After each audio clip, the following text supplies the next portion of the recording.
Il y a du hasard. Oui, dans la vie, il y a du hasard et puis il y a ce qu'on en fait. Je trouve dans un texte que Abraham, donc le patriarche des trois monothéismes, est né dans une ville qui s'appelle Our de Chaldée, qui se situe aujourd'hui en Irak. Our, quand j'ai lu ça, je me suis souvenu aussi de la langue de Freud. Et Freud utilise souvent un préfixe en allemand. Ur veut dire à l'origine ou l'origine de.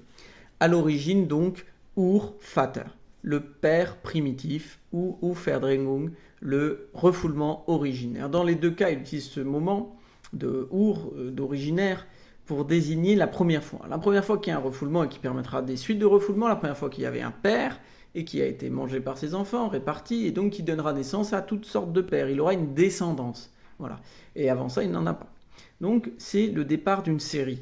C'est comme le zéro originel dans une suite de nombres, il faut bien qu'il y en ait un qui donne le point de départ. Et bien, pour Freud, c'est avec le préfixe de Ur qu'il va utiliser ça, et que c'est le même terme qui est utilisé pour désigner la ville d'origine de Abraham. Donc Abraham, c'est aussi le père originaire, comme chacun sait, de toute une suite de religions. Les trois plus grandes, on les a nommées, mais il y a aussi toutes les religions, disons, non officielles ou sectes qui peuvent se dire des religions abrahamiques. Elles sont nombreuses. Et donc, en quelque sorte, comme d'abord c'est dire dans la Bible à un moment, Abraham sera le père d'une multitude. Il ne sera pas le père d'une religion, il sera le père d'une multitude. Presque, il sera le père de la multitude au sens générique.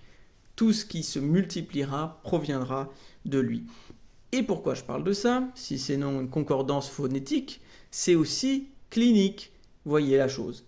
En psychanalyse, un patient, au cours d'une cure, découvre un élément biographique refoulé.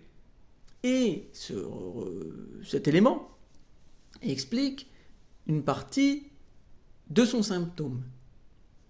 Il trouve donc dans sa biographie un blanc qu'il perce et il en trouve le souvenir caché, grâce à un rêve, grâce à des allusions, grâce à l'interprétation, bref, grâce au travail analytique tout le temps fait. Mais quand on en est là, finalement, on n'en est pas arrivé. D'abord parce qu'il y a un travail à faire, il y a des efforts à poursuivre et le refoulé n'est qu'une matière première. À quoi? Et c'est justement ici que les choses, je dirais, commencent pour quelqu'un. Elles commencent parce qu'à partir de ce nouveau savoir, il va se l'utiliser comme une nouvelle origine. C'est ça qu'il doit faire. L'utiliser comme une nouvelle origine, c'est-à-dire le traduire encore. Sachant que souvent, d'abord, les éléments oubliés sont des éléments de l'enfance, dans une langue ancienne, archaïque, une langue de l'enfance, qui doivent maintenant être réactualisés, réinterprétés, retraduits dans la langue du futur.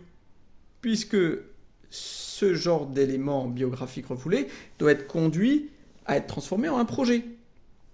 C'est dans la projection, dans la langue à venir, donc c'est une nouvelle traduction, que le patient trouvera, je dirais, une utilité à avoir retrouvé cet élément-là.